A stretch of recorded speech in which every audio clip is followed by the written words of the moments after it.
Hey guys, welcome back to the Tim Moen Show. It's been a bit of a break, hasn't it? Took the holidays off, just enjoyed it with the family. I had about a COVID or flu or something like that. Kept me bedridden for a few days. But your boy's back in the saddle now. It's a new year, and I hope to take the podcast in a slightly different direction this year. I've got a couple ideas in store, and we'll see how they go. I'm going to try a few different things. Let me know what you think in the comment section. What direction should I take it? Today, I'm actually going to be talking about body transformation. As you guys have probably heard in previous episodes, I was doing a program called 75 Hard, and I had some pretty good results, I must say. It was a pretty dramatic body transformation that I had. I lost about 20 pounds altogether, but I gained probably about 5 pounds of muscle as well. A bunch of guys at work asked me what steroids I was taking. I mean, it was noticeable transformation. Most people notice it. And it was in quite a short time, about 75 days, which is 2.5 months. So in the spirit of not just bitching about government and whining about all the things that we can't change, I thought I'd give you guys some information and some knowledge, I guess, that I've gained over many years to talk about how you can transform your body as well. And let me know in the comment section if you find this type of podcast valuable or helpful to you. I want to give you guys something that you can actually apply in your life that will actually give you some more freedom and some more choices and live longer and hopefully fight for freedom longer and that sort of thing. So I put together this PowerPoint. If you guys are listening on a podcast app, Spotify or Apple iTunes, I recommend, I'm going to put the link in the show notes. I recommend you come to my YouTube or Rumble channel and watch this, because I've got a bunch of PowerPoint slides that will help kind of illustrate some of the stuff I'm going to. So here you go, guys. Here's my transformation. So on the left, these two photos were taken 72 days apart. And so you can see on the left side, pretty unhealthy, not terribly obese, but definitely probably close to 20% body fat or maybe higher, low energy. And on the right, you see what I look like now. And that was done in about 72 days, or 75 days, I should say. Here's my background. I'm not an expert. I'm not a fitness scientist or anything like that. I've been a firefighter for 25 plus years. So fitness has been part of our lifestyle. In the fire service, you got to be fit. We have a job to do that is very physical and demanding, and there's a fitness culture. You have to be in shape to get the job, and so guys that are on the job are all in shape, and we push each other and work out, and so we've got a lot of experience in that. And the other thing I think that makes me different than a lot of people where you might get fitness advice from is that I actually hate the gym. I hate working out.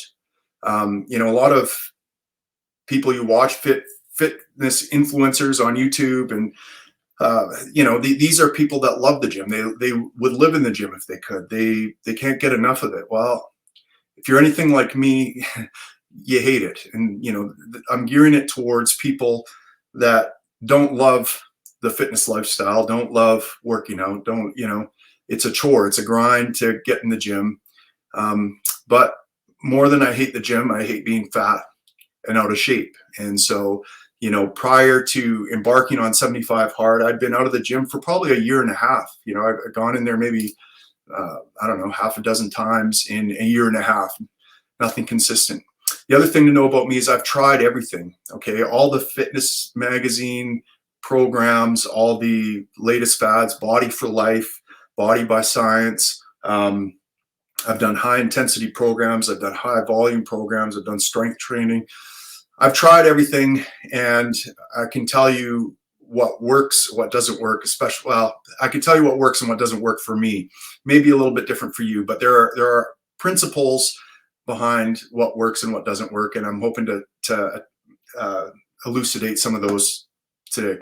The other thing to know about me is I've read everything. Like, I'm a nerd, guys, and I like to get into the details. I don't want to know a program, I want to know why that program, I want to know why it works, how it works. And so, over the years, like I said, I've tried everything. I've followed everything from, the Dr. Fungs of the world who promote intermittent fasting to the keto people, to the Hubermans and the Lane Nortons. And so I've kind of digested a huge volume of information. And so I'm going to try to encapsulate a lot of what I've learned over the years through trial and error and through consuming information into something that is relatively simple and easy to follow. The other thing to keep in mind, I'm 50 years old and I am on medically supervised testosterone replacement therapy. So I do take TRT, I do take testosterone to keep my levels in a normal range. They were low before. I'm an older guy. They fall off as you get older. And so now I'm in a normal physiological range. So I'm not taking steroids. I'm not taking supra physiological doses of testosterone. I'm just taking enough to keep me in a normal range, but it definitely helps. But you'll notice in the picture I showed you at first, the guy on the left is on testosterone and so is the guy on the right. So you can be a fat fuck on testosterone and you can be in shape, but it definitely helps to have normal testosterone levels if you want to put on muscle and have a body transformation. All right. So for those of you who don't want, all the details, it's too long, didn't read. Here's 3 basic points. Eat the right amount of calories to achieve your goals. That means if you want to lose weight, you have to eat fewer calories than you burn a day. If you want to maintain your weight, you have to eat the same amount of calories as you burn each day. And if you want to gain weight, if you want to bulk, you have to eat more calories than you burn each day. The second point is eat lots of protein, about 1 gram per pound of body weight. So if you're a 200-pound guy, you should be eating about 200 grams of protein roughly a day. You should do a resistance workout that scares you about 3 times a week. And by scares you, I mean, it shouldn't feel comfortable going into the gym. You should feel resistance. You should feel like you don't want to go in the gym. The program that I've got myself on right now, I'm literally anxious before I go into the gym because I'm lifting heavy weights and it scares me to lift that much. It's not comfortable. It's not fun. And, if I'm not taking safety precautions, it can even be dangerous. But that's what's required. It doesn't require, you don't have to do it's dangerous. I mean, this is one of the safest things you can do is resistance training. But if you do it wrong, there are consequences and it's not easy. It is a hard work and you need to put in that hard work to get results. And that's just the unfortunate thing. There's no quick fix, no easy solutions here. All right, the next thing you want to do is choose a specific goal. So are you trying to build muscle or are you trying to lose fat? Those are 2 different goals in a lot of ways. And you can't really do both unless you're a newbie, unless you've never lifted weights before, or unless you're like me and you've been stagnant for a good while. So if you've haven't been working out for a year or 2, you can put on muscle while you're losing fat.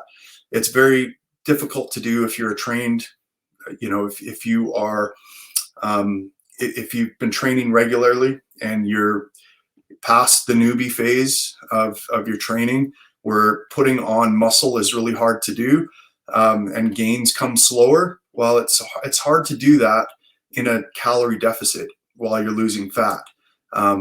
So you have to kind of decide what's your primary goal here. Are you trying to build muscle or are you trying to lose fat? And you want to set a time limit too. You don't want this to just go on forever and ever. That may feel like the right thing. And a lot of diet and fitness influencers, people who are selling you a product will try to sell you on just do this for the rest of your life and you'll be happy. But the problem is it's hard to maintain any sort of discipline for your whole life. And so it works better just to, because you build up psychological fatigue, guys, over time, right? It's not just physical fatigue, but psychological fatigue, and this is well studied. And you need to change things up. You need a break, and so a general guideline is to set a time limit of 8 to 12 weeks. If you're brand new to ever trying anything like this, I recommend the lower side. Try 8 weeks. And just stick to a program for 8 weeks, and have some measurable result in mind. Like, what do you want to see at the end of this time limit? How many pounds do you want to have lost? Do you want to have lost 10 pounds? Do you want to have put on, 2 or 3 pounds of muscle? What is your goal? Do you want to achieve lifting a certain amount of weight? But have a goal in mind and have an endpoint in mind, and then at that endpoint, you can reassess and readjust. Maybe you go into if you're in a fat loss phase now, maybe you go into a maintenance phase for a little while, for a few months before you go into a fat loss phase again. So you're eating more calories, you're getting a break from the fatigue that comes with going on a diet, and then once you feel ready, you can go back into a fat loss phase with a definitive endpoint again. All right, so when you're picking your goal, take an honest look at yourself. I looked at myself in the mirror and said, okay, yeah, you need more muscle, but more than you need muscle, you need to lose fat. I can't see my abs. I can't see, I'm starting to get some man boobs growing there. I'm at about probably 22% body fat, I'd guess. And, for guys, if you're, I would say, above, 18% body fat, your goal should probably be to lose fat. Lose fat first. That's going to give you the most radical transformation. You do have muscle under there, and what makes you look jacked more than anything is getting rid of the fat that's on top of your muscle. And so the most radical body transformation you can do is losing fat. All right, so that was my goal at the beginning of this cycle, 75 hard cycle, was I'm going to lose fat. And I set a goal of losing, I think it was about 15 or 16 pounds, and by the end date. All right. Now, the next thing you have to do is adopt a new mindset. And this is probably one of the most important things to get through. Out of all the information I'm going to give you, this one is probably the most important, because this is the one that gives you consistency that you need, right?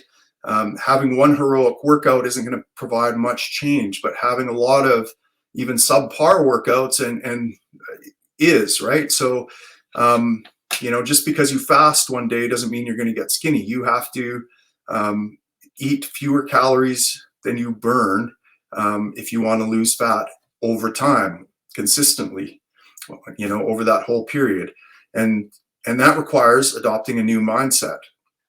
So the first thing is forget motivation. Motivation doesn't work. If you're waiting to find the energy or the desire or the inspiration to change your body, you're going to be waiting forever. Action creates motivation. And what you find is, once you make these practices non-negotiable, that they're just something that you have to do, and you don't negotiate with yourself, you just do them no matter how you feel, over time, over a few days or a few weeks, suddenly it starts to become easier to go to the gym. It starts to become easier to eat properly. And in fact, you look forward at some point to going to the gym and eating properly. But you have to make it non-negotiable. You have to, as my wife said, we reviewed our previous year and we look back at it, and then we kind of set goals and resolutions for the next year, what we want to work on. Not a big guy on resolutions, but I like the way my wife worded it. She said, I'm not calling them resolutions. I'm calling them making a promise to myself. I'm making a contract with myself. And I'm like, wow, that's pretty heavy. I don't know if I want to make a promise to myself, because, as a man, I'm taught that my word is my bond. And I never want to break a promise. I never want to say anything I can't follow through with. And she's like, yeah, exactly. Make a promise to yourself so you don't break it. I'm like, oh, that's a good point. That's a good point. Okay, the next thing is focus on 1 day and 1 hour at a time. That's going to get you consistency. You know, consistency is more important than anything else. So, you know, if you're having a craving, just wait 10 minutes, wait an hour. If you, if you know you have to go in the gym this afternoon, just focus on that gym. Don't think about the 70 or, you know, the 10 more weeks that you have ahead of you of having to do this and get discouraged. Just think, okay, I'm going to get in the gym. I'm going to do my workout. I'm going to do it.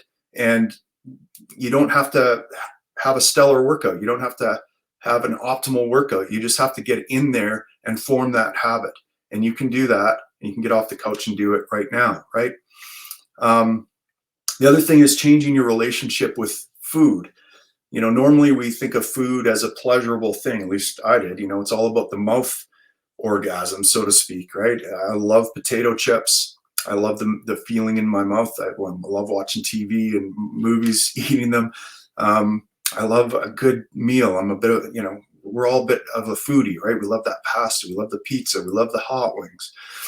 But when you want to live a healthy lifestyle, we have to look at food as fuel. So we're looking at that plate and we're thinking about all the components of it and what's it going to do in our body? What's it going to do for us?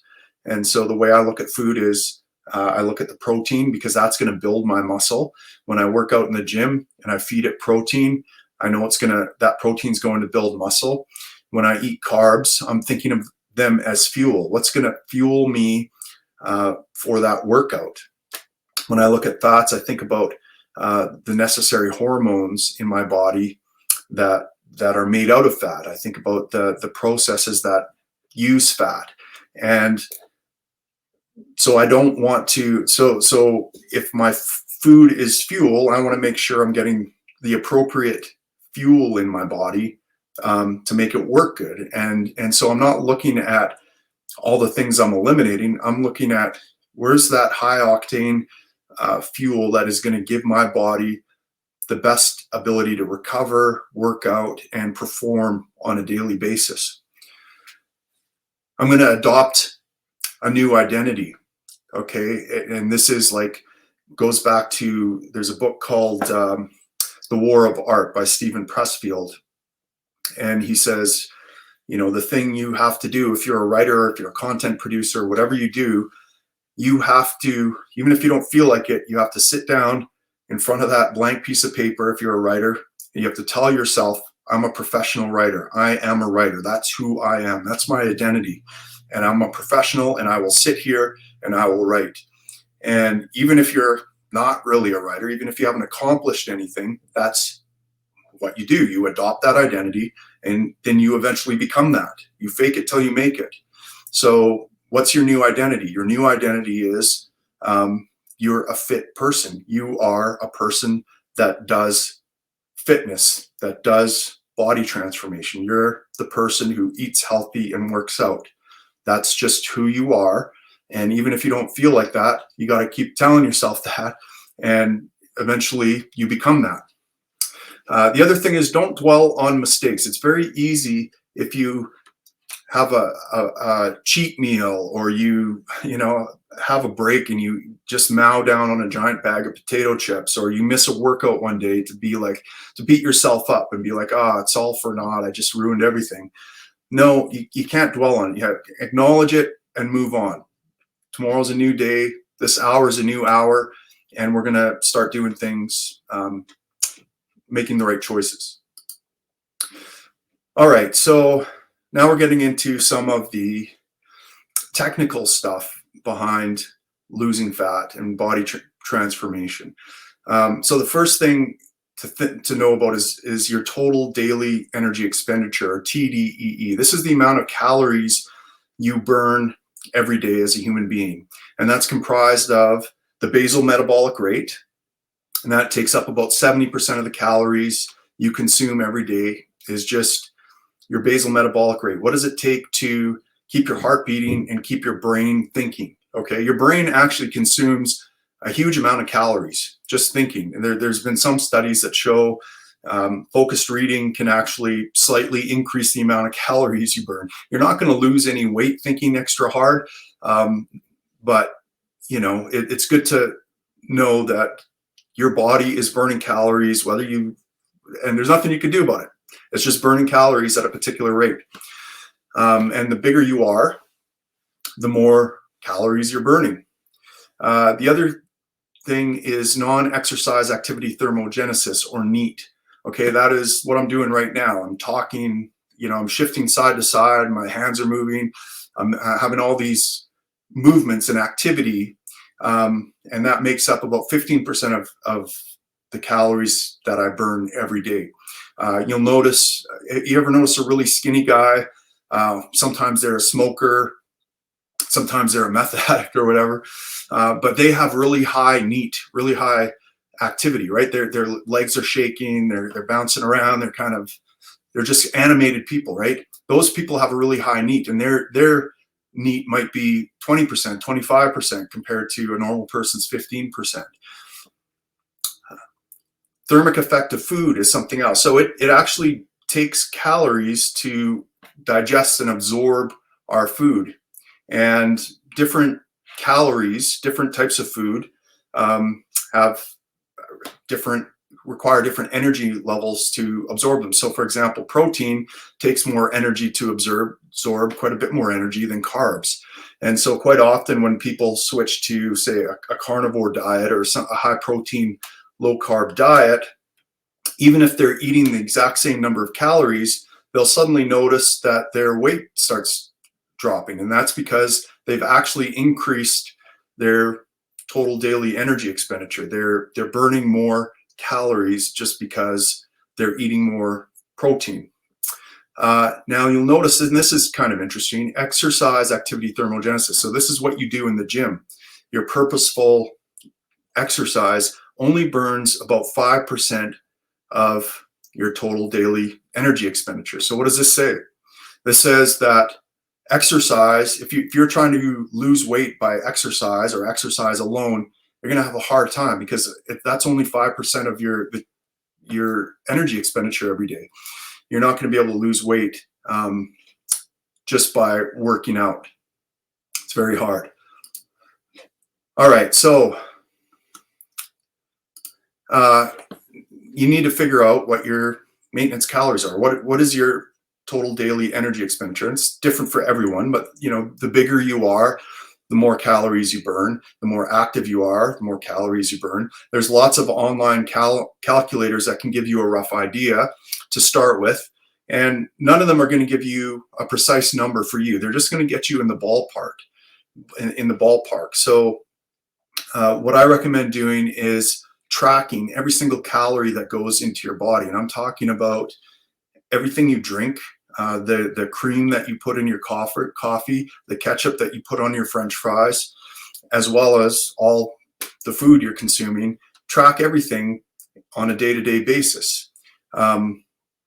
And if precise tracking isn't possible, in other words, if you don't know exactly how many calories are in the meal or in the food that you're putting in your body, estimate, but overestimate them if you can, because you want to make sure that you're not leaving any calories on the table. You want to, the worst thing you can do, and we see this all the time. A lot of people are like, I've been in a calorie deficit for a month and I haven't lost any weight. Well, the reality is you weren't in a calorie deficit. If you were in a calorie deficit, you would have lost weight. There's reams and reams of research that's what causes weight loss, and there's no getting around it. So if you're not losing weight, you're not in a calorie deficit. So you are underestimating how many calories you're actually eating. You might be logging that you're eating 2,000, but you're erring on the low side, and what you're actually eating is 2,500 calories a day. So I would recommend overestimating calories to make sure that you're tracking them all. The other thing is weigh yourself every morning for a week. And I do this every day. Every morning I weigh myself. I have a shit, I have a piss, empty my bowels and my bladder, and then I weigh myself in my underwear, see where I'm at. Now, your weight is going to fluctuate up and down every day. One day you might be 3 pounds heavier. The next day you might be 2 pounds lighter. This isn't indicative of whether you have more fat or less fat on your body. It's indicative mostly of water absorption. So if you ate a lot of salt the day before, or you had some alcohol, you might be retaining some water. You might be a little bit bloated, and you'll pee that out the next day, and you can't get an accurate reading of what you weigh just by taking one measurement. What you have to do is weigh yourself every day for a week and average those, and take the average weight, add them all up and divide them by 7 and go with that weight. And then do that every week. Weigh yourself every single day, take the average every week, and compare one week to the next. And that's going to give you your most accurate determination of where you're at. Now, if you are maintaining your weight over time, that means you're eating maintenance calories, and you've been tracking it, and say you've been eating 3,000 calories a day. Let's start at the top. Let's say your online calculator told you that you should be eating, that your maintenance calories, your TDEE, is 3,200 calories based on what you entered for your age, your weight, your lifestyle. Are you sedentary or active? And your workouts. Okay, the online calculator might give you a number of 3,200, and then you track every calorie going into your body, and you weigh yourself every day for a week. You find that you have maintained your weight, and maybe you've only had 2,700 calories a day every day. Well, that is your maintenance calories. It's not the 3,200 that the online calculator said. It's the 2,700 that you actually tracked, because that plus your weight indicates where you're at. If you lose weight, obviously you've been eating fewer calories than your maintenance. If you've gained weight, you've been eating more calories. Let's say you've eaten 3,200 calories like the online calculator told you to, and you've actually put on a pound a week. Well, you know that you're in a caloric surplus, that your maintenance calorie levels, your TDEE, is lower. So you really want to try to figure out what your maintenance calories are at. And you do that by tracking every calorie, by weighing yourself every morning. All right. So fat loss, this is what you're doing. It's also called cutting in the fitness industry. Your goal is to lose fat while preserving and possibly building muscle. Okay. But your primary goal is losing fat. And we want to lose fat in a way that preserves our muscle. When we go into a calorie deficit, your body becomes catabolic. In other words, it starts breaking down its own tissue to feed you. It's not getting enough food to meet your daily energy expenditure. So it has to get that energy from somewhere, and it gets it from your body tissue. Now, you want that energy to come from fat, but some of it could also come from muscle if you're not careful. So there are ways of mitigating or preserving or preventing muscle loss.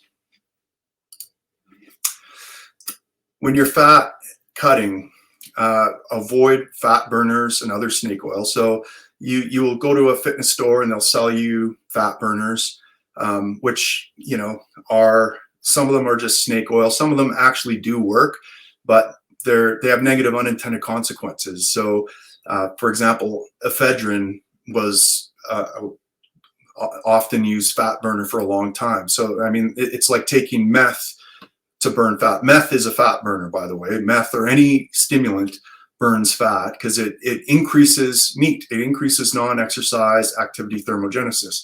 When you have a hit of meth, you're moving around a lot more, right? This is why meth addicts and stimulant addicts are all kind of bouncing off the walls, and they're skinny people for the most part. So they do work, but the downside is obvious, right? It burns you out. It burns out your adrenals. You become reliant on them. You have to keep chasing the dragon. You need a bigger and bigger stimulant to get the same effect. So I recommend staying away from fat burners if you can avoid it. Avoid alcohol. Alcohol is, I mean, as Huberman says, it is a poison at any dose. There's no good amount. Now, we all like to have some alcohol, but just keep in mind, it does have lots of calories in it. So figure out what, if you have to have a cocktail or you're doing a social event and you like to have a little social lubricant and have a couple drinks, plan for that. Think about what you're going to drink. Don't have something that's high calories. You know, a Guinness might be high calories, whereas, you know, a shot of vodka might be lower calories. The other thing to keep in mind with alcohol is that it interrupts sleep. And sleep is super important for recovery. You need to, while your body's sleeping, your muscles are being built. And if you're not getting a good sleep, you're not getting the recovery, you're not getting the muscle building you need, and it's going to decrease your performance in the gym the next day when you want to be lifting with intensity. Avoid fad diets. You know, fad diets, there's all sorts of people out there trying to sell you a diet. But the most important diet you can do is the one that you can adhere to, the one that you can stick to, the one that isn't going to cause you the most amount of pain to do. So find something that works consistently for you. Avoid trigger foods. So for me, I couldn't have any potato chips in the house. Potato chips are like crack for me. If I have one, I'm having a handful. If I have a handful, I'm having a whole bag. If I'm having a whole bag, I'm having 2 or 3 bags until my stomach is bloated and I feel full and gross. And then I'm on then I have one bad day and that leads to another bad day. And so I don't want any of those triggers around me when I'm trying to eat healthy and do the right things. Avoid cheat meals. Cheat meals, again, they get you in this mindset that you've been deprived. This whole week you've been deprived, and now Sunday is your cheat meal day and you finally don't have to be deprived. And remember what I said, we want to change our relationship with food here. Our food is fuel. It's the building blocks of your body. It's what makes you go.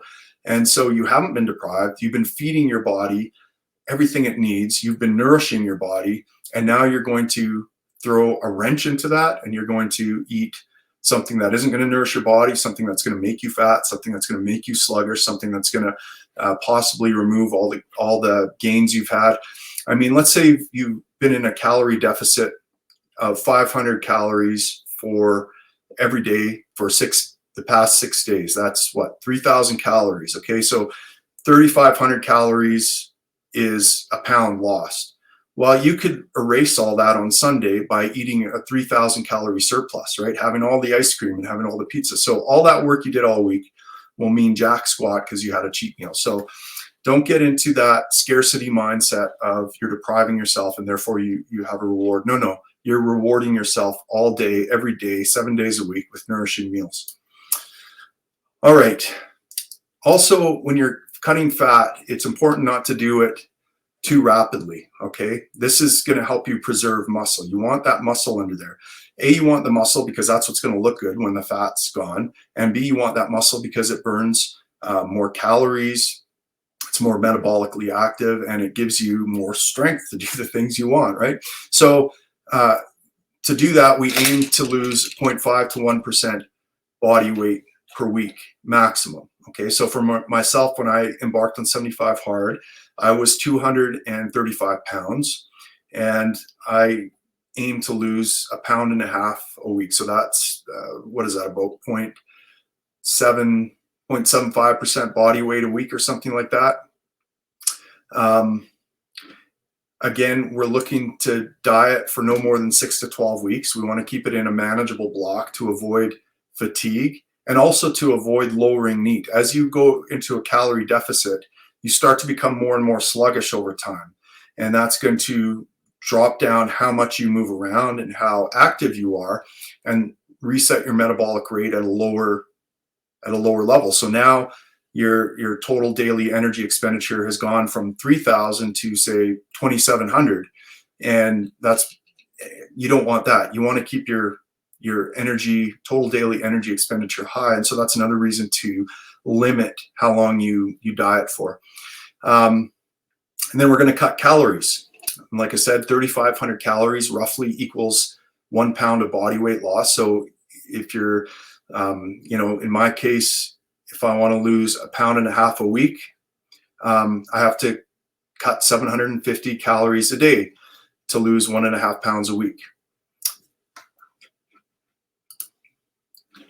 All right, a word on some of the other diet regimens you can do. Okay, I've tried all of these. I've tried intermittent fasting, and I generally like intermittent fasting. That's what I do for the most part, just naturally, because I'm not that hungry in the morning.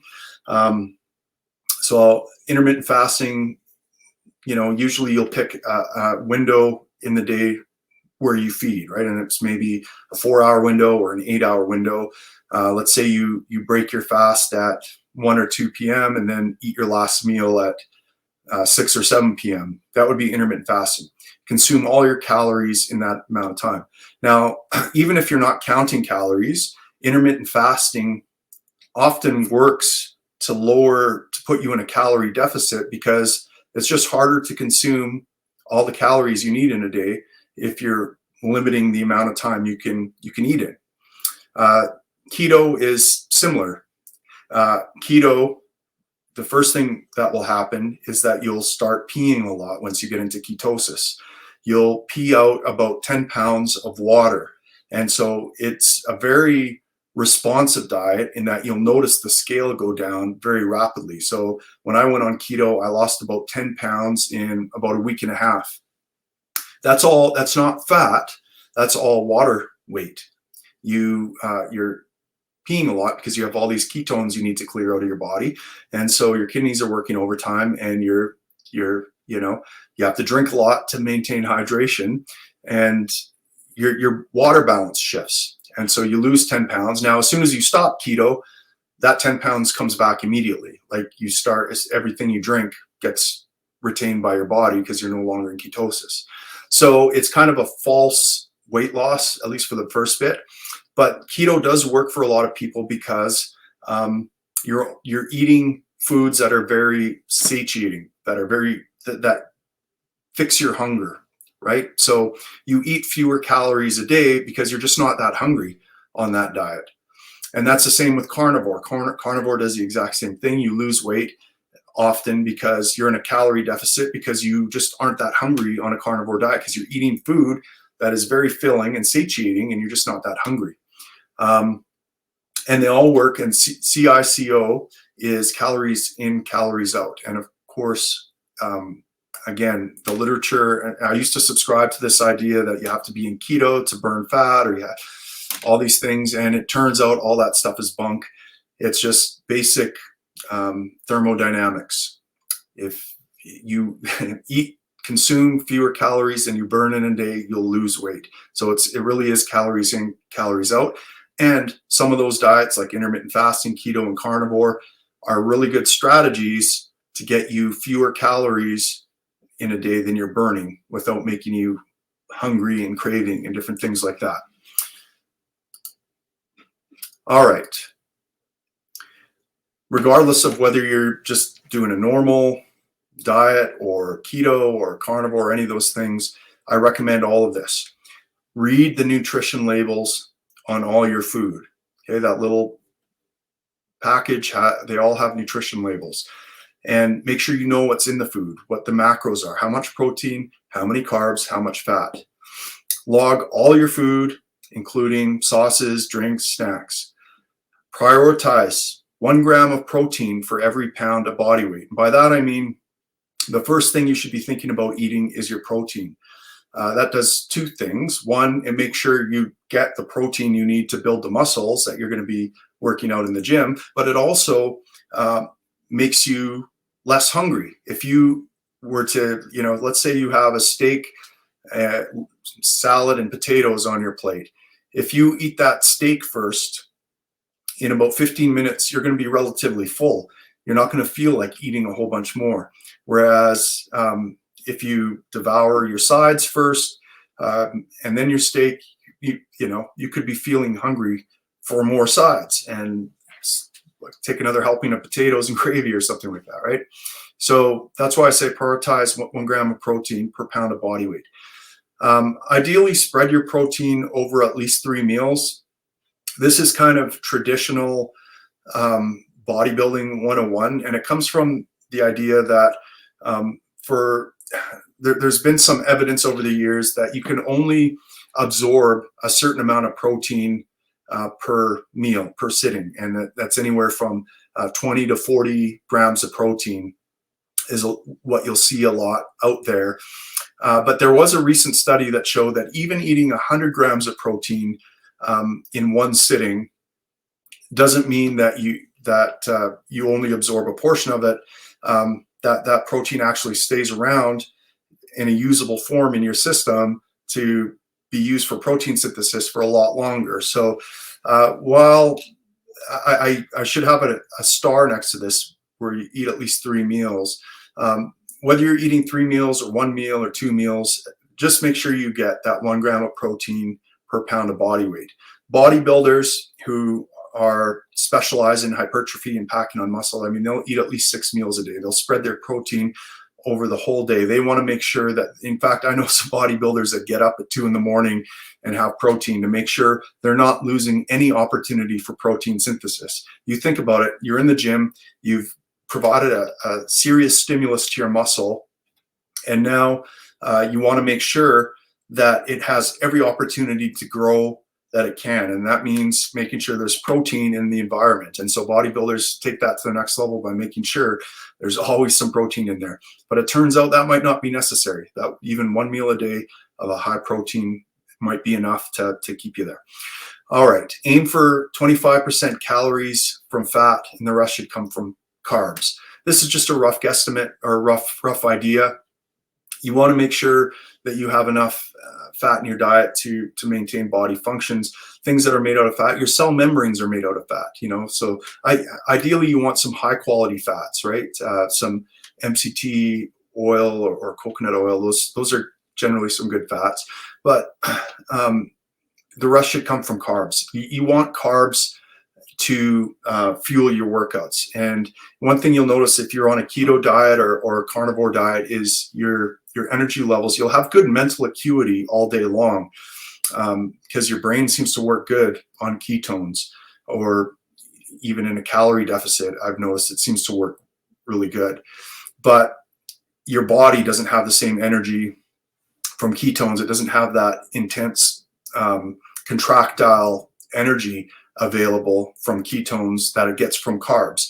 So if you're not on keto or carnivore, I recommend the rest of your comes from carbs. Now, in reality, when I did the diet, I just prioritized my protein, and then I didn't really keep track of carbs or fat after that. I mean, I had an app that tracked my food, so it told me, but I didn't care if I got 30% fat one day, 10% the next day, 50% the next, as long as I got the protein and my calories stayed in a deficit, I didn't care about the rest of it. Weigh yourself every day and note your weekly average.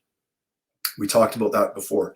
And then adjust your calories based on your weekly average. So if you're in a fat loss phase and over the week you do your weekly average and it turns out you've only gone down half a pound when you're aiming for 1.5 pounds, time to adjust your calorie deficit. So you're going to need to drop another 500 calories off your daily plan and eat less if you want to lose 1.5 pounds. And when I was doing 75 hard, I used this app called Carbon. I'll put the links below, and it automatically adjusts your calories for you. You enter your weight every day. It does your weekly average for you, and then it adjusts your calories based on whether you're on track with your goals or not. And so it adjusts it every week, up or down, based on whether you're losing weight too fast or too slow. I also recommend drinking lots of water, at least 2 liters a day. In 75 hard, you're drinking 4 liters a day. That's too much. That's a lot of peeing, but it does help in a lot of ways. I find for whatever reason, it gives you more energy. Your muscles are largely comprised of water, and so ensuring they're properly hydrated seems to be important for strength, and it keeps you less hungry If you're constantly kind of drinking some water throughout the day, there's something in your stomach all the time. It's water, and you don't get the cravings you normally do.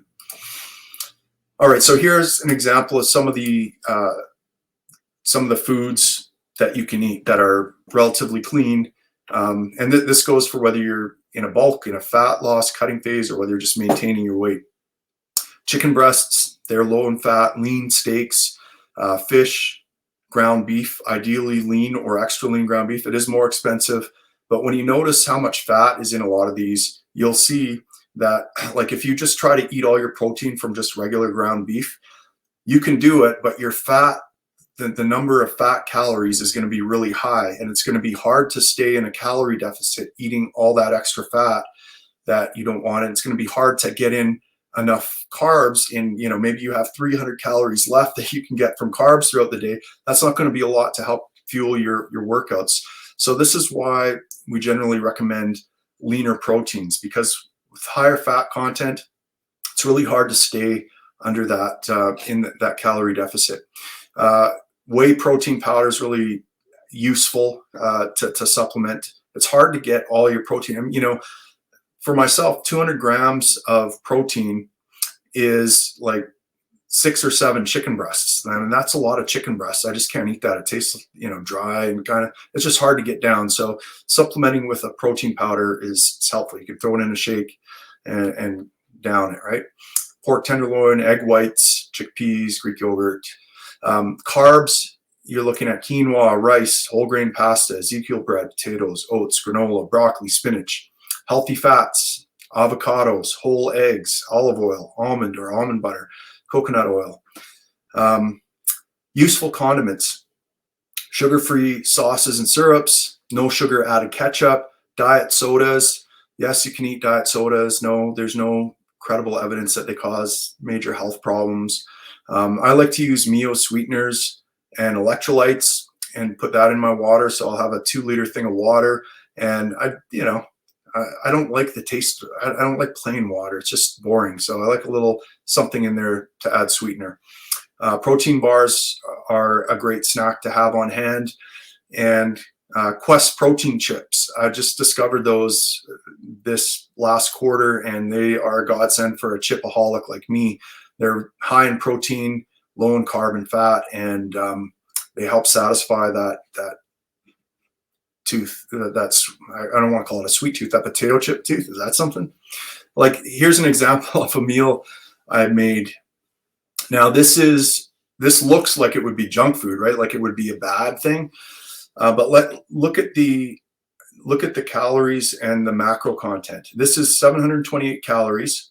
It's a plate of nachos. It basically looks like nachos, beef, cheese, and salsa, right? 728 calories, 78 grams of protein, only 12 grams of carbs, 36 grams of fat. So I'm getting high protein, low carbs, relatively low calories, and it tastes almost the same as regular nachos. Now, regular nachos would probably be closer to 1,200 calories. It would have almost, very low protein, probably 10 or 11 grams of protein. It would have like 100 grams of carbs and like probably 50, 60 grams of fat or more in it. And so those macros are no good. It would put me over my put me in a calorie surplus. It wouldn't have the protein that I would need it. So I'd have to eat more protein later in order to get enough protein for the day. So, you can still eat relatively healthy and delicious foods, I found. Some other things that you want to consider when fat loss, you need to get used to meal prepping. Okay. And now I'm lucky. I have a wife who is traditional in that she loves to cook for me. I never ask her to cook for me. I never demand it. I'm grateful she does it, but she loves it. And so she would prep for me my protein sources and some carb sources on a Sunday. So she'd cook up a big batch of extra lean protein with maybe some salsa or taco seasoning in it, so it has a little spice to it. Cook up grill up some chicken breasts with some seasoning on it. No sauces, right? Because sauces have a lot of calories in them that you never consider. Or I'd do up a roast or something like that on the smoker and cut off as much fat as I could. And you put those in your Tupperware containers and put them in the fridge, and then you can just draw on that all week. Cook up a big bowl of a big pot of rice, put that in containers, and then have some, I would like to have some bag salad on hand, just to have some leafy greens, maybe some broccoli or something like that. And it doesn't take long to meal prep. It'd take you maybe an hour or two on a Sunday, and you basically have all your stuff ready to go for the rest of the week. The other thing I recommend is for logging your food, use an app like MyFitnessPal or Carbon. MyFitnessPal is free. You can pay for the premium version, but you don't need to.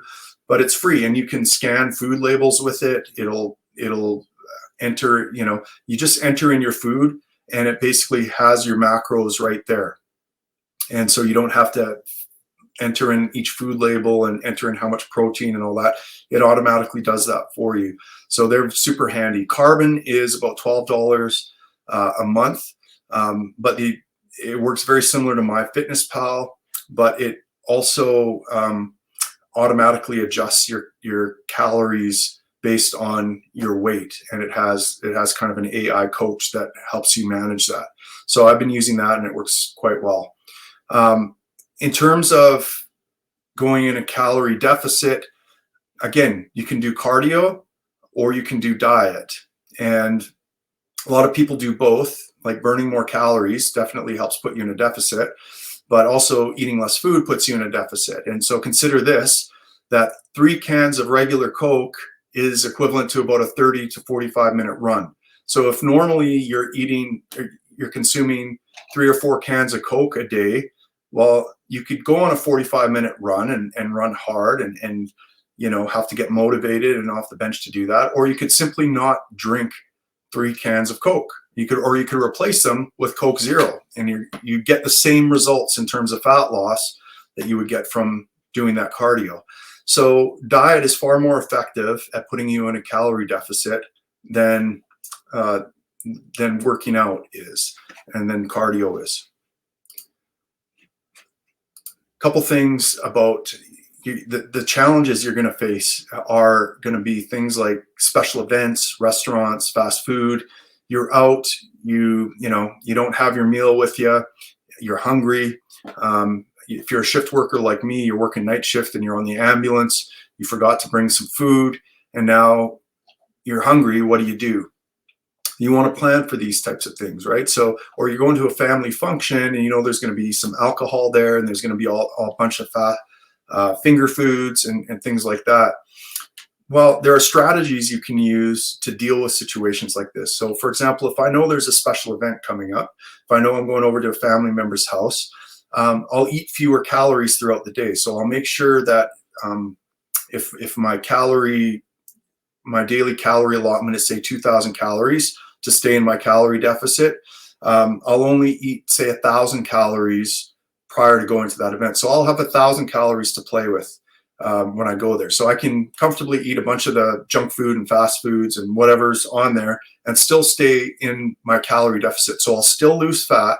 Now, will it be optimal in terms of preserving or building muscle? No. Will it be the best, cleanest, most nutritious food I can eat? No. But I'll stay on my goal of losing fat, and I'll be able to participate in a function where other people are eating these foods, and it's social, and I can have a drink and different things like that. So you can plan for those types of things. You can go to a restaurant and request, just like a steak, or you can determine what the sides are and make sure that they fit within your calorie thing. You can do a little bit of research. So I did a little bit of research before my wife and I would go on date nights. I'd look at the menu. I'd make sure there was something on that menu that I thought would fit within my calories and within my macros.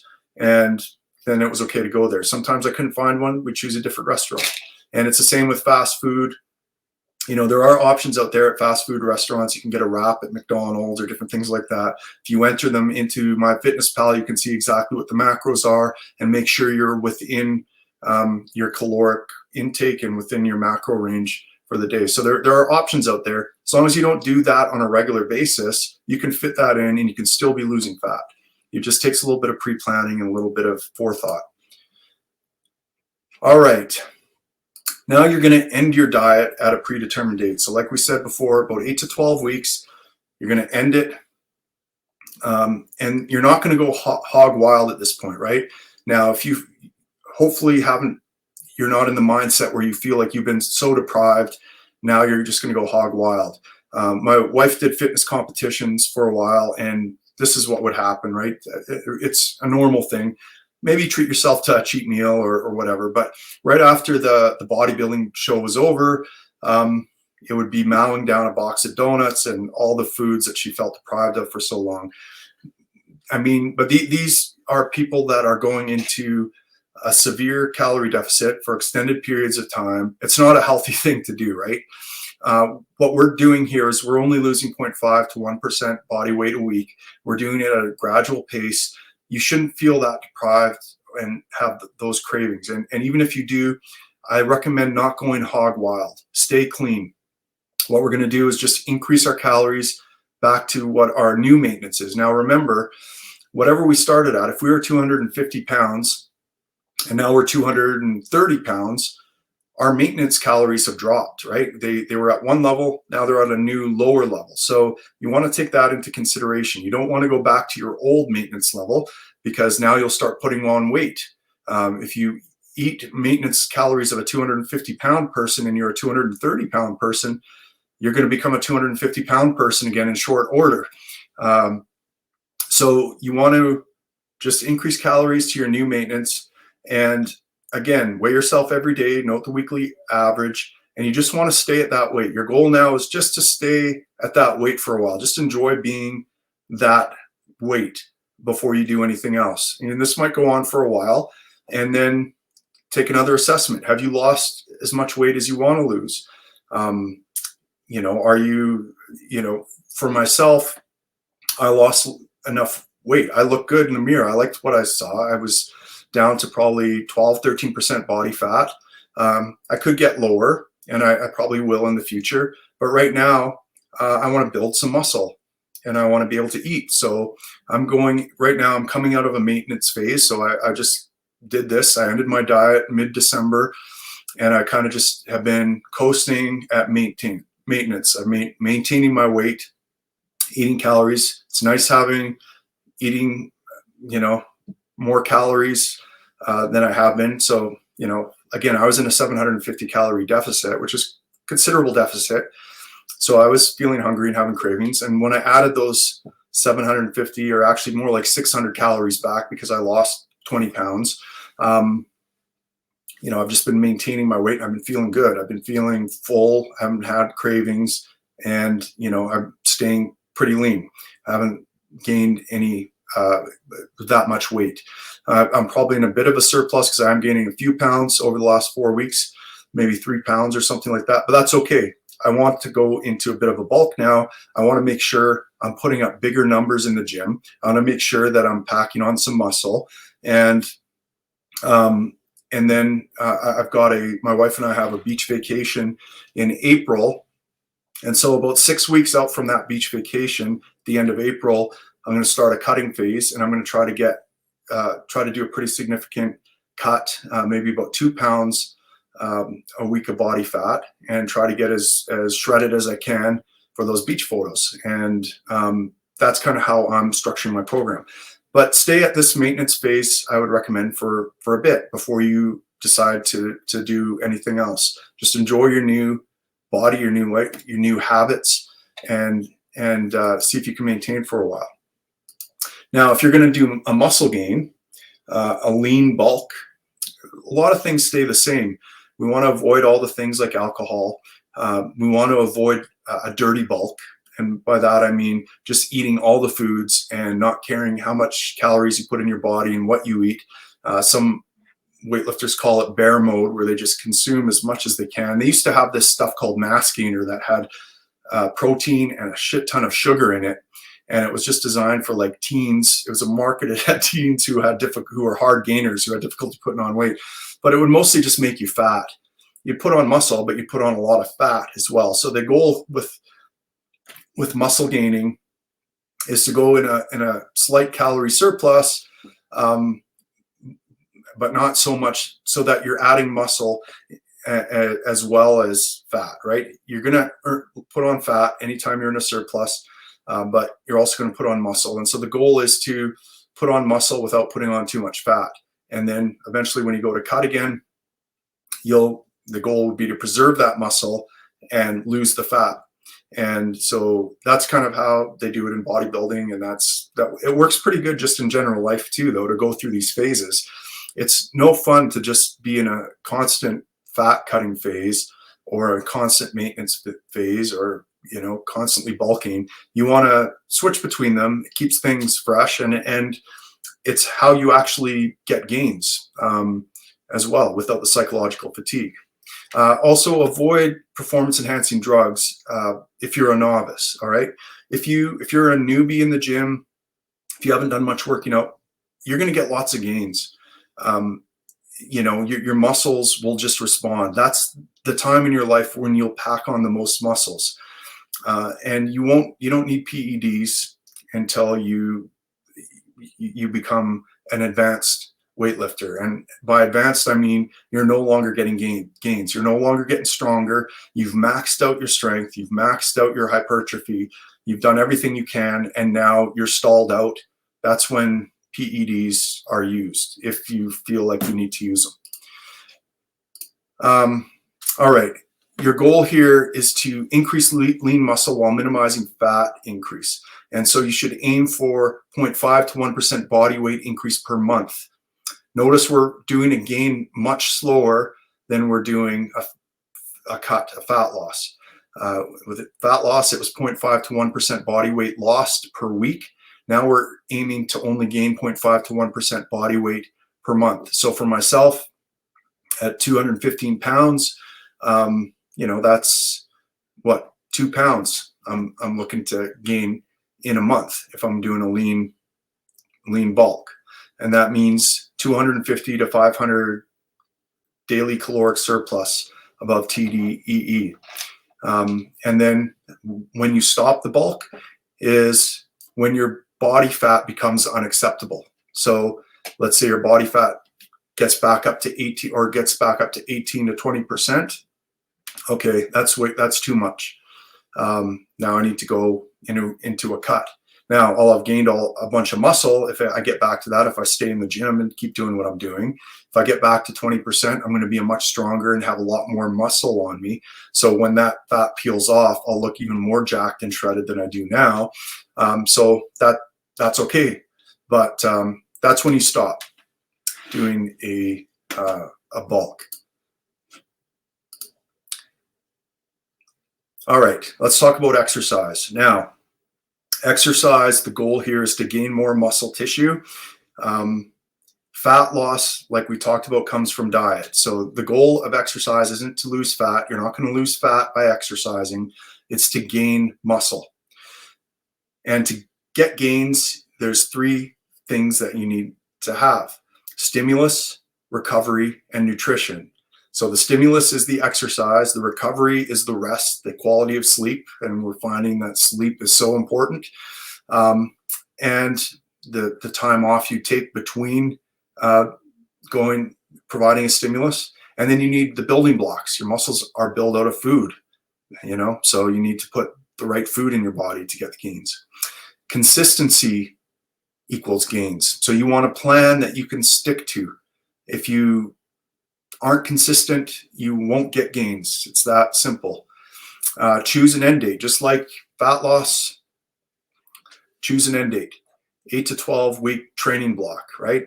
So this goes well with diet. Pick a diet and pick a training block that has about the same time period, and they work very well together.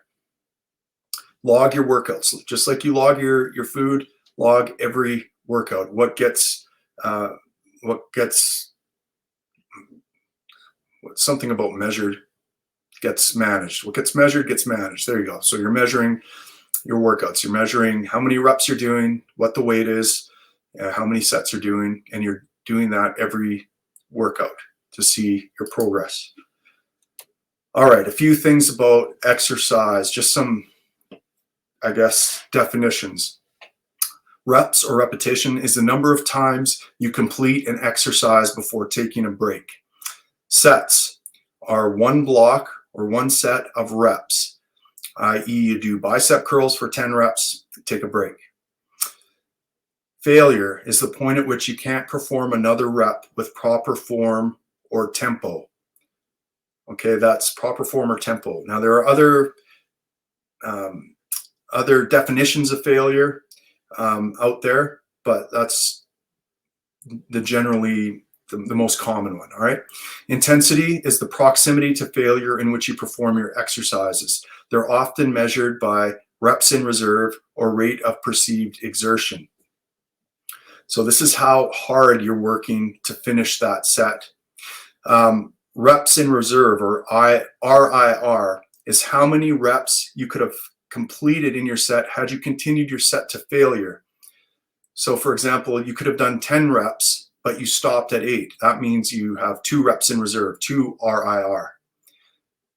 RPE is similar to reps in reserve. It's rate of perceived exertion. So it's on a scale of 1 to 10, with 10 being the maximum possible effort or exertion you can muster.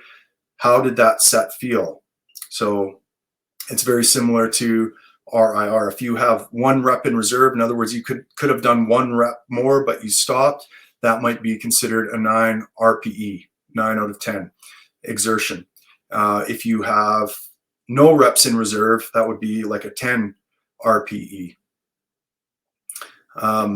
Volume. Volume is the number of sets you perform in a given time period.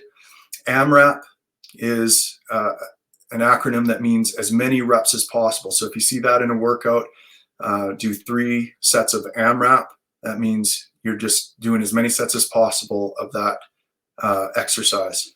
1 RM is 1 rep max, and that's the maximum amount of weight with which you can complete 1 rep of an exercise. Okay, so those are just a few terms to help you understand some of the stuff. So we're going to build a program. And the first thing we want to do is choose a frequency. That's how often are you going to work out? How often, usually in a week, are you going to work out? All right. And that is often going to determine volume or intensity of your workout plan. So for example, if you only have time or want to work out 1 day a week, you can still get gains. It's not as optimal as 6 days a week. You know, most of the research shows that higher volume in a week produces the greatest gains, but you can also get gains with high intensity, just not quite as much as if you have high volume. So if you're only going to train out 1 day a week, you could do something like Mike Mentzer's training. Mike Mentzer was a famous bodybuilder from, I think, the 80s, who developed the Mentzer training method, or I think, what was it called? The heavy duty training method. These are, nowadays it's called high intensity training, high intensity workouts. Body by Science by Doug McGuff, a libertarian, by the way, is another training modality similar to the Mentzer training style. But with this type of training, it's so intense, you almost need a coach, ideally, to do it. You're actually going beyond failure with a lot of these exercises. So you're doing an exercise to failure. Like say you're doing bicep curls, you're doing these under constant tension. You're not taking any breaks. You're doing slow eccentric, slowly lowering that weight, and then faster concentric. And you're doing that for 45 to 90 seconds. It's not the number of reps that matters. It's how long you're under tension, your time under tension. Then what happens is at a certain point, you won't be able to lift that weight up anymore. You'll have hit failure. And that's when your spotter comes in and provides a little bit of assistance to get that weight up, and then lets you lower it again and provides a little bit of assistance. And then at a certain point, you're not even going to be able to move that weight at all. In fact, it's going to take the spotter to move that weight back up all the way for you. And then you're just going to focus on negative reps. So you're going to actually, all you're going to do is lower that weight.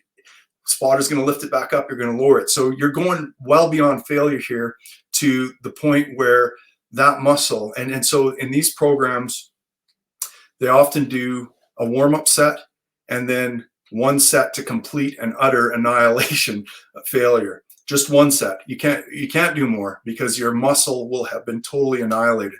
And it takes days, sometimes a whole week to recover from these workouts. And you're doing the whole body. You're doing legs, back, arms. And these workouts are fairly short. They only take sometimes 20 to 40 minutes. But they're so intense that they're difficult to recover from. So if you're only able to commit 1 day a week in the gym, I would recommend a workout like that, where you're going super intense. You're going to see gains, not quite as much as you would see doing higher volume training.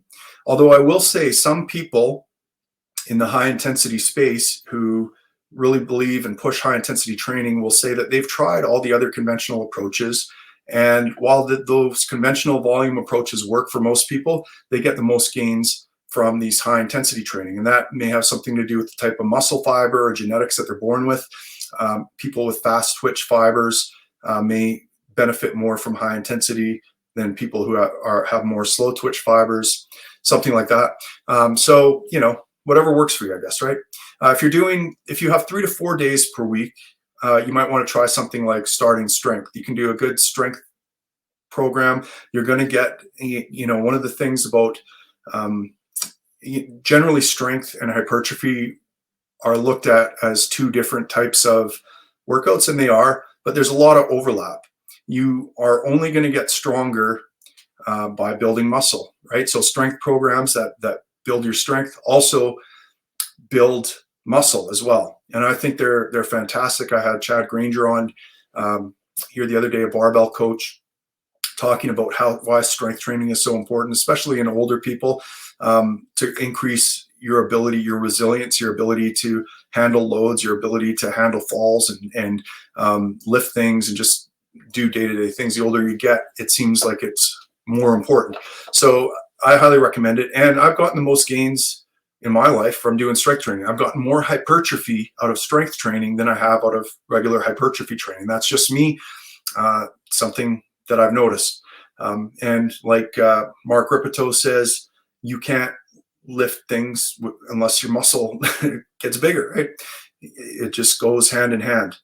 If you have 5 or 6 days a week to commit, you could try a classic hypertrophy bodybuilding program, or you can do something like I do, which is a power building program where I combine strength training with hypertrophy training and get kind of the best of both worlds. Then you're going to choose a workout split. Hold on here. Then you're going to choose a workout split. So that is like push-pull legs day, full body split, upper lower. This is how you're going to cycle your body parts here. Now, if you're just doing 1 day a week, you're doing your whole body. You have to, right? But if you're doing, say, 6 or 7 days a week, well, now you've got a lot more options. Now what you're trying to do is balance how many times you can train your arms versus your legs versus, and so generally speaking, what I would do in say a 6 day a week program is try to work out legs 3 times, try to work out back 3 times, but I'm going to make sure that there's a gap between my leg days, right? I'm not going to do squats 2 days in a row because my legs will be too burnt out. So you want to make sure that your body parts are recovered before the next time you put them under stress. And that requires a different intensity level. So for example, I did during 75 hard, my program was just basically a power building program. I was doing deadlifts and squats every other day, coupled with overhead press and chest press, barbell, bench press every other day. So every other day I was doing those exercises.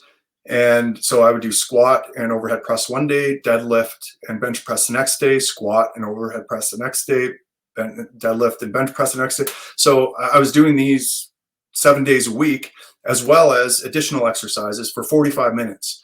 And now if I went as hard as the Mentor program recommends, or Doug McGuff in the high intensity people recommend, I wouldn't be able to do that. I would need recovery for 4 or 5 days before I could do another workout. So I am doing lower intensity. I'm focusing on volume, and I'm making sure that I leave reps in reserve, right? I'm leaving at least usually 2 or 3 reps in reserve. You get hypertrophy anywhere from 5 to 0 reps in reserve. So as long as you are doing sufficient intensity, at least up to 5 reps in reserve, you're going to get some growth. So I was trying to find a balance between how intense I went and how recovered I was going to be before the next time I worked them out. Because remember, I have no off days here. So this wasn't necessarily an optimal way of building muscle, because there's no recovery built into this program. And I suffered a lot of fatigue and overreach by the end of it. So I don't recommend doing it that way. My point is, if you're doing a lot of days in a week, the intensity needs to be dialed back a little bit, or at least considered, because you're going to start accumulating fatigue, and that fatigue will have to be dealt with. And some programs that you get, like, they'll have a deload week. After 4 to 6 weeks of working hard, you're going to back everything off by 50% for a week. You're still going to do the same workouts, but you're going to be doing it at 50% of the weight. And so that allows your body to recover, and then you can start and deal with the fatigue. All right, choose your exercises. And I recommend keeping it simple. Work with what you got. What are you going to go to the gym? Are you going to buy a membership? Do you have stuff at home? Are you going to work out at home? What do you have? That's going to determine a lot what exercises you choose. If you go to a commercial gym, you're going to be able to choose whatever exercises you want. I have a home gym that's pretty well equipped, and so I can, do most of what I could in a commercial gym. So that gives me lots of options. But you might not be in that position. You might only have a kettlebell and maybe a pull-up bar or something like that, and that's fine. You can do all that you need to do with those equipment, but that's going to determine your exercises. But I do recommend focusing your exercises, your program, around compound movements. So because they give you more bang for the buck, they work out more muscle in the same amount of time. And so compound movements are things like squats, deadlifts, pull-ups, leg presses, push-ups, bench presses, things that use multiple body parts, and that you're basically having to brace and use your whole body to do. Isolation movements, you can add in if you have time, and to hit lagging areas like arms. You can do arm day, you can do calves, you can do shoulders. These are isolation movements. Your arms and all these things are going to get worked out with compound movements, right? Like if you're doing pull-ups, your biceps are getting worked out as well as your back. If you're doing bench press, your triceps are getting worked out as well as your chest, right? If you're doing overhead press, your shoulders are getting worked out. So, these compound movements work out a lot of things, but if they're lagging, if you want to see more growth in them, you can add isolation movements in. But I just wouldn't focus my workout on those. Cardio is de-emphasized. Now, that's not to say cardio isn't important. It is. Huberman will tell you that zone 2 cardio is very important for health and longevity. Zone 2 cardio is, doing at least 160 to 200 minutes a week of cardio that makes you, that isn't too intense, right? You can breathe through your nose and do it. It's a brisk walk, a light jog. You're able to carry out a conversation without being out of breath. You're panting and you're working up a sweat, but you're able to carry on a conversation. That's zone 2 cardio. And you can do that with, what Huberman does is he does like a 60 to 90 minute hike every Sunday. And then he just increases his steps throughout the day. So you can engineer in increasing your steps. And that's a good thing to do. Increasing your steps every day will help you burn more calories. It'll put you in a calorie deficit, and it'll keep your joints lubricated and different things like that. So the way you do that is you park across the parking lot from the store. You don't try to get the closest parking spot to the entrance, right? Instead of taking the elevator, you take the stairs. You run up them. You do little things like that, and that actually counts towards your zone 2 cardio. And if you do that enough, you can live perfectly healthy life. So, just do little things, engineer in some zone 2, but keep in mind that you don't want to train like a marathon runner. You're trying to do a body transformation here that creates fat loss and muscle growth, right? And these endurance athletes are going into not anabolic states where you're growing muscle, but catabolic states where you're breaking down muscle tissue. So, if your goal is to build muscle tissue, you can't be doing endurance athletics. That's just the bottom line. Now, maybe that's your jam. You want to do it, that's fine. But just be aware that there are trade-offs to be had.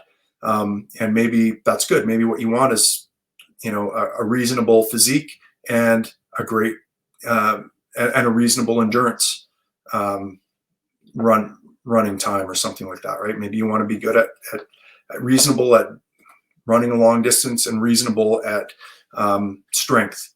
You can be reasonable at both. You just can't be really good at both. There's trade-offs. All right, so here's an example of how this might look. This is what I'm currently doing right now as a program, for an example. So it's a 4-day full body power building split, 5-3-1.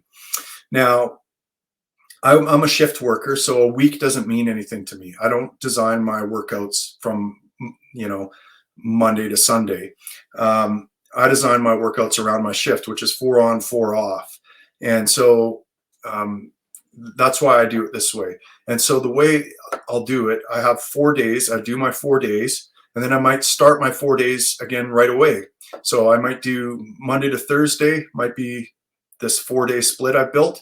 And then Friday, I start the 4-day split again. So I'm actually doing more than 4 workouts a week in a 7-day period.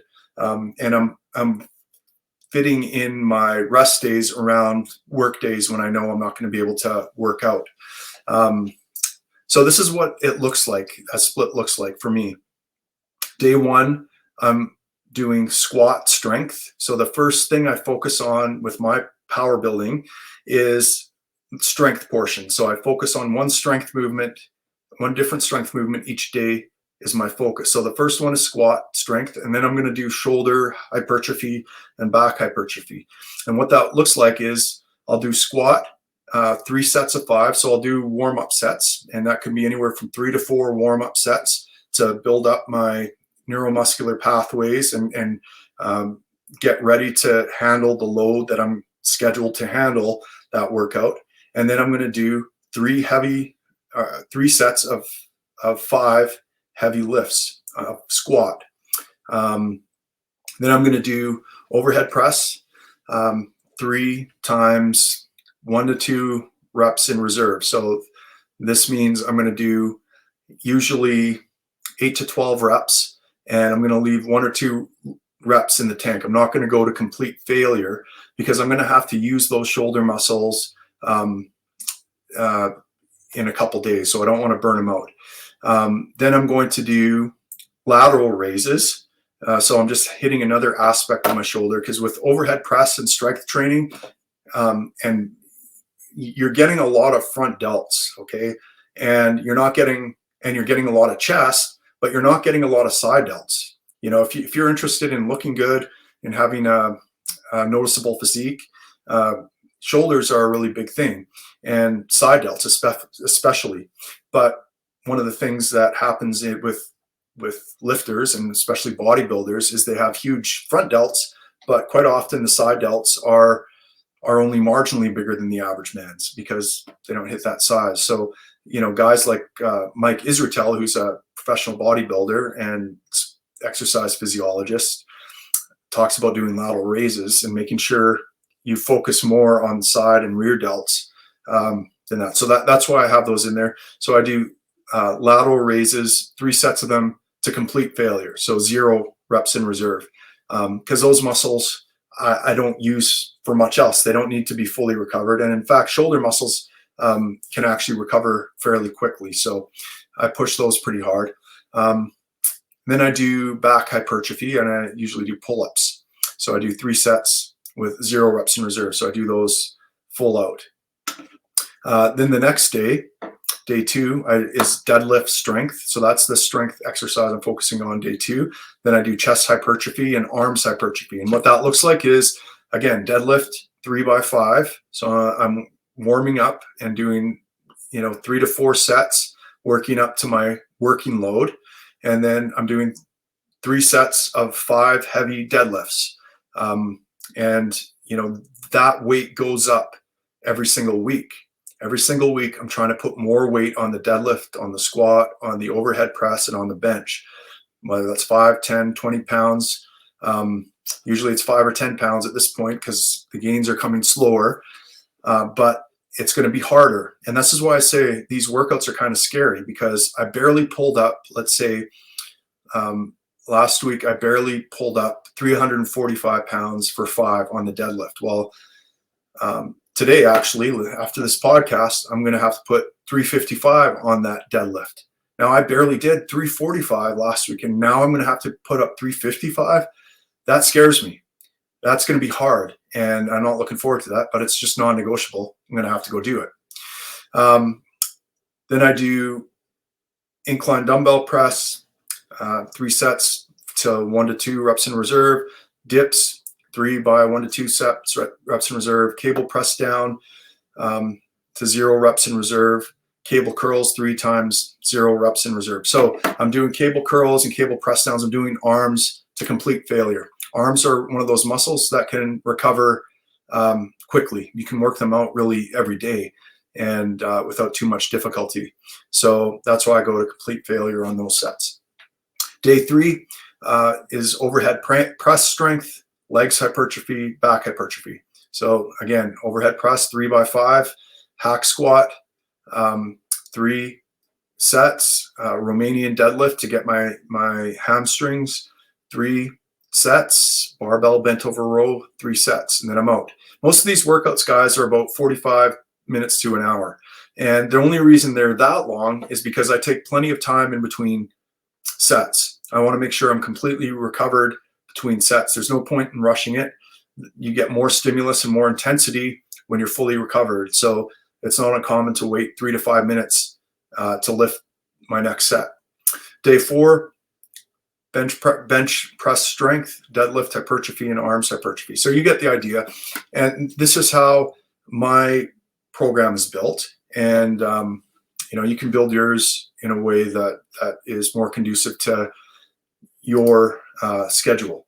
This is what my home gym looks like. So you can see I'm fairly well equipped. I can do pretty much everything I want. See, putting it all together. So here's how it looked like for me during 75 hard. At the start of 75 hard, I figured out that my total daily energy expenditure was about 2,700 calories, I was 235 pounds. My diet then consisted of a 750 calorie deficit. So I was aiming for 1,950 calories a day, and 200 grams of protein a day. I could have gone higher on the protein. As long as you're getting 0.8 to 1 gram of protein, you're well within the range to preserve muscle or grow muscle. I weighed myself every morning. I got up after I pissed and pooed. I stepped on that scale to see what I was, and I logged that. And I used the weekly average to adjust my calories. My protein is always staying the same, always 200 grams, but my calories, the rest of it was based on, am I losing weight too fast, or am I losing weight too slow, or am I gaining weight, right? That will tell me whether I need to go up or down on the calories. During 75 hard, I'd wake up an hour early and do 45 minutes of zone 2 brisk walk with my dog. And, I've stopped doing that now just because it's not necessary for me. That was just part of a discipline, but, I didn't get a huge amount out of that. For breakfast, I'll eat oatmeal with protein powder. So, that's about 300 calories of protein or of oatmeal and about 30 to 40 grams of protein in that breakfast. I'll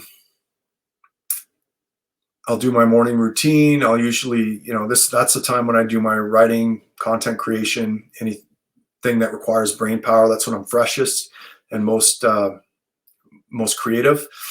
Then I'll eat a protein bar, usually 2 to 3 hours after breakfast. I'll eat it says my first meal around noon. It's actually, I have breakfast for the first half of 75 hard. I actually didn't eat breakfast until I didn't break my fast until noon. So I was basically intermittent fasting for the first half. Then I was reading some stuff about protein synthesis, and I wanted to make sure I had protein right upon waking. And I noticed that my workouts were lagging a little bit. And I think it was because I was carb depleted. When you're in a calorie deficit and you're not getting a lot of carbs before your workout, they feel a little sluggish. So I added in oatmeal and protein halfway through, and my workouts felt better after that. Then I did my power building workout around 2 p.m. So a couple hours after lunch is when I would do my workout. And then I do take a post-workout protein shake right after that. Then have a big supper at 6, and that was it for the evening. So that's kind of what the day looks like.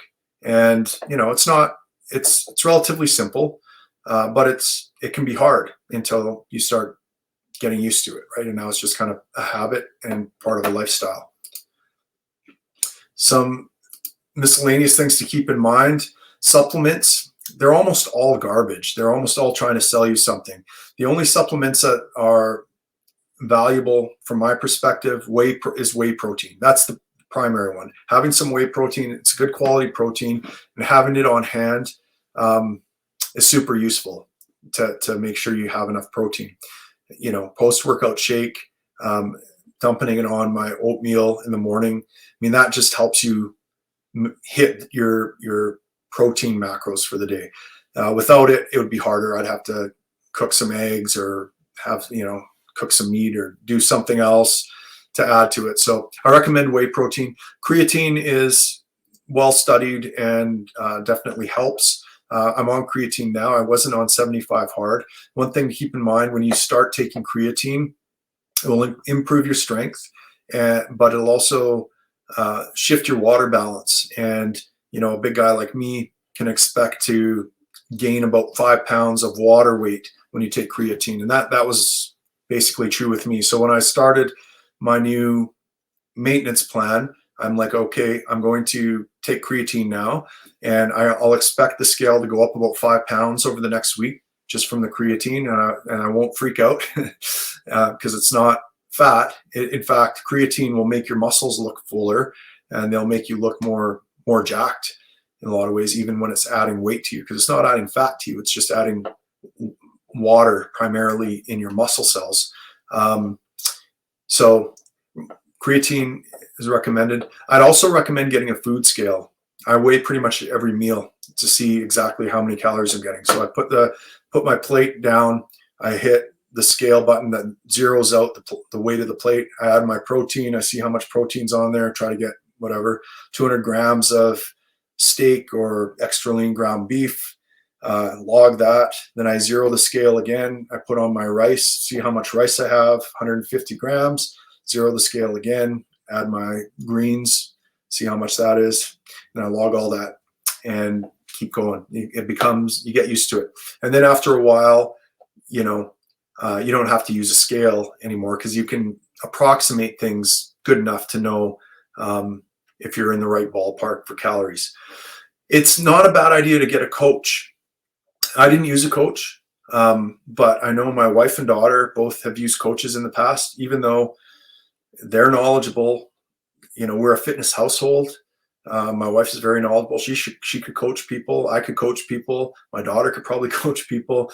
And yet my wife and daughter, rather than using each other or me as a coach, they'll get some stranger to coach them. It just works better, right? It's someone to keep you accountable, someone to take all the guesswork out of things. Tell me what to eat. Tell me how many calories to eat. Tell me what my workout should be. Those things are all handy. And it's also handy to have someone, like I said, to be accountable to. someone who is going to, you're going to have to talk to your coach later this week. What are you going to tell them? Are you going to tell them that you failed miserably, or are you going to tell them that you're on track?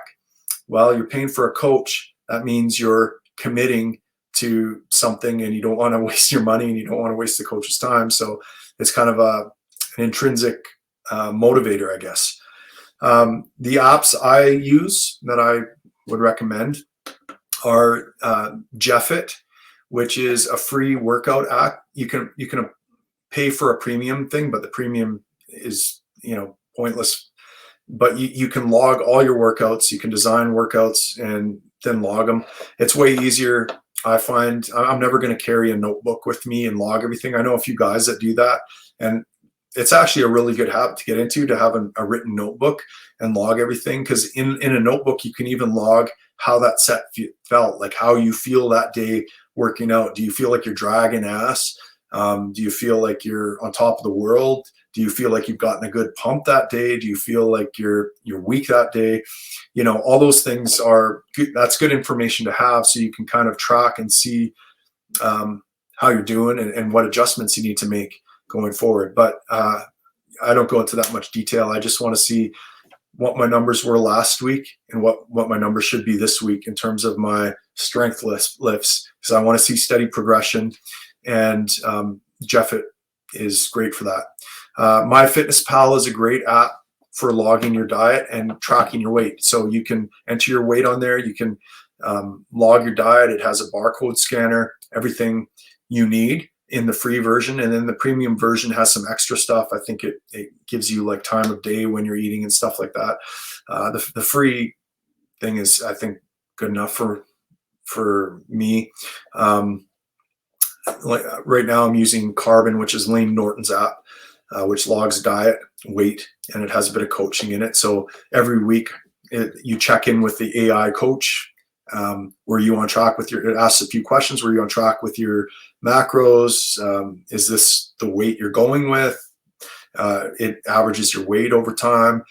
And then it adjusts your macros, and it asks you what your goal is. Is it maintenance, bulking, mild fat loss, moderate fat loss, rapid fat loss? And then it adjusts everything accordingly. So I find it quite useful. And that's about it. There you go. Listen, I'm going to do something. Look, I'm not in the business, and I have no interest in being a fitness guy or getting into the fitness space.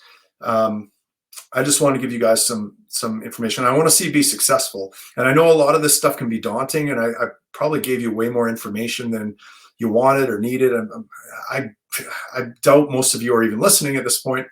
But if you are listening, if any of this stuff has been interesting to you, please let me know down there. I'm also going to leave my phone number and email in the show notes. That might be a bad idea, but I'm going to do it anyways. And I'll commit to helping 10 people out for free over the next, let's say, 3 months. If you want to have a radical body transformation, if you are tired of what you see in the mirror, if you're tired of how you're feeling, if you're tired of being,